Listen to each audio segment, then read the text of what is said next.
Hi, I'm Heidi Waldoch, licensed marriage and family therapist and owner of Bridging Hope Counseling. We're located in Rogers, Lino Lakes, and Buffalo, Minnesota.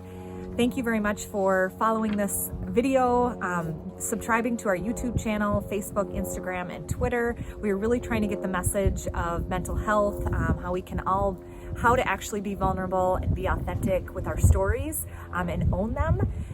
So today we're going to be talking about the power of the imagination.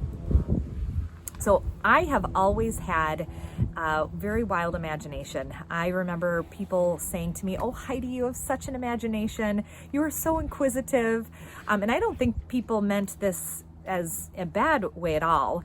But at times it is actually how I took it until recently. So recently I discovered this intense and life-changing power of our imagination, and that I have a really big one, and that it can change lives. It's one of the reasons why I even launched this channel.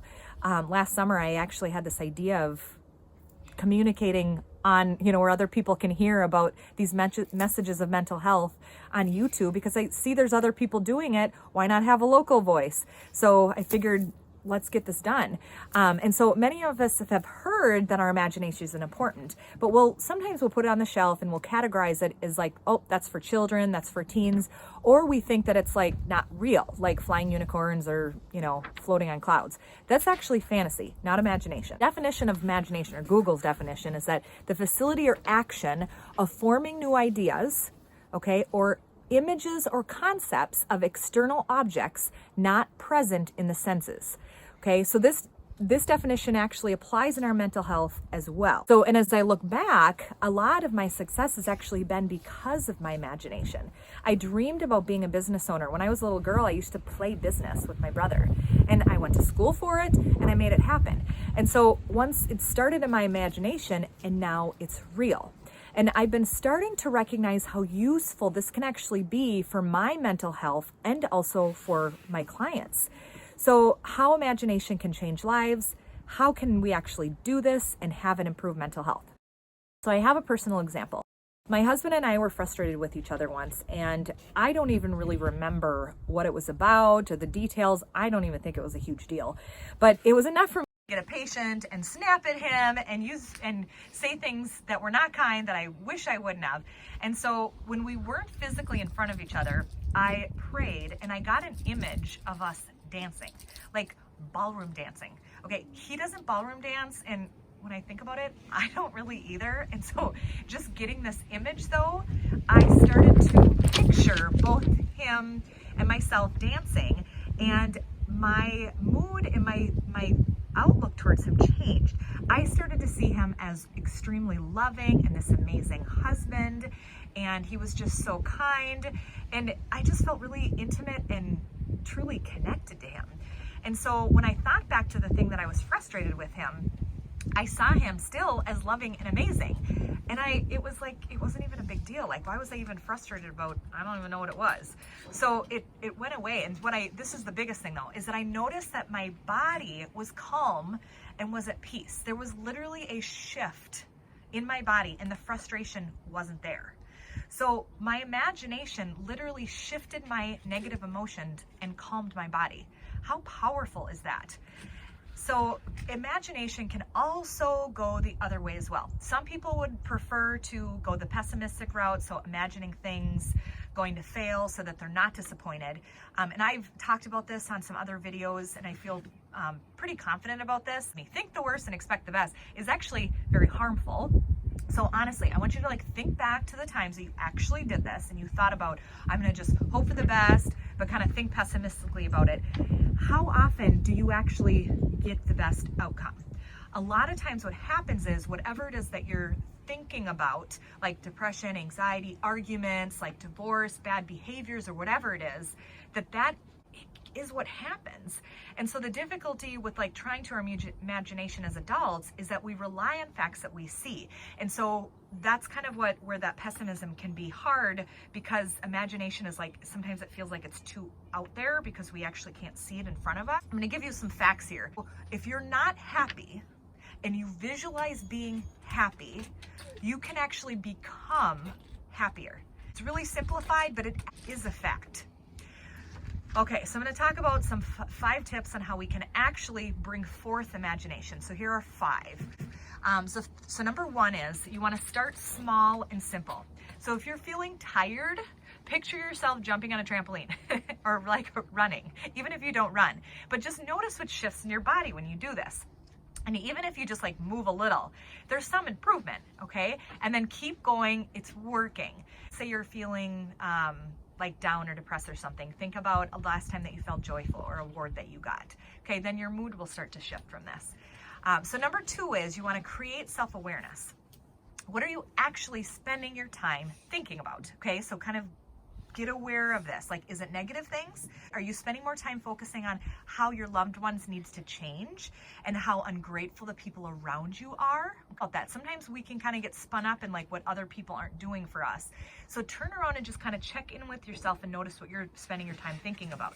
You could be the one that actually needs to shift and start focusing on gratitude. Imagination is a tool for this. I would really encourage you to check out this TED Talk by Carolyn Leaf. It's called The Science of Thought.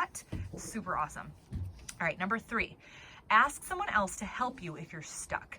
Sometimes we're so stuck in our negative ways and our thoughts, and we truly believe that that is the truth. And so talking to somebody else can help us get unstuck. Ask someone else. Give you a picture of what it looks like to be unstuck, okay? And what do you see? What do they see for you? All right. Once I gave a presentation, and I was discussing this, and there was a woman in the audience who said, "But I am stupid," and she believed it so confidently that that is who she was. And this is absolutely not the truth.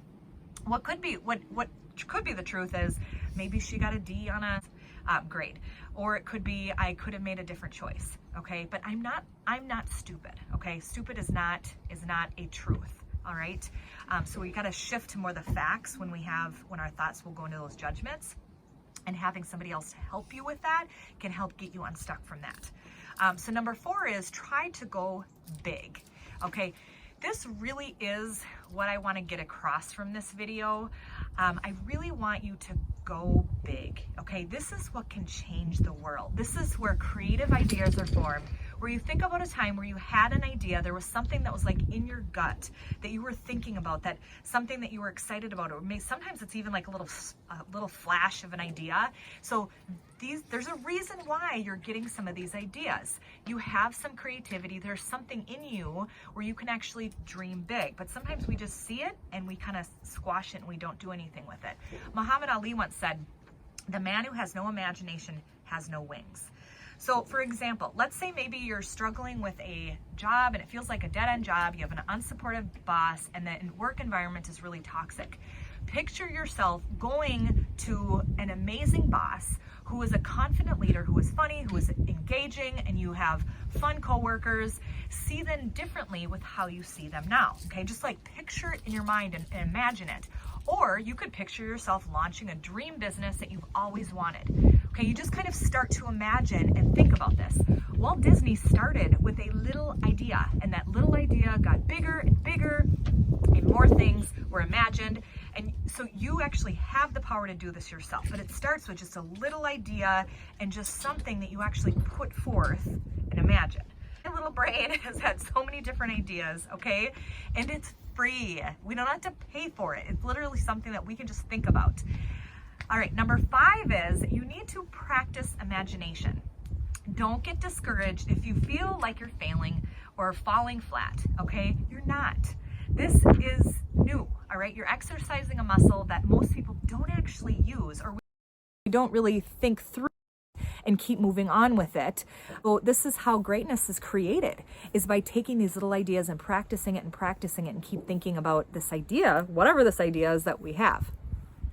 All right, so there's a quote by Seneca, which is, "We are more often frightened than hurt, and we suffer more from imagination, from reality." Okay, so sometimes this is kind of a little bit of too big of a quote to kind of really think through. So the worst thing that we can do is suffer from our imagination.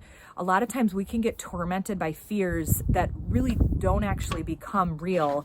And we actually will suffer from regrets due to events that no longer dictate our reality. So we're actually suffering from things that were like what ifs, and we kind of keep spinning in them. And so we're kind of like torn between the past and the future, but it's something that never actually really happened.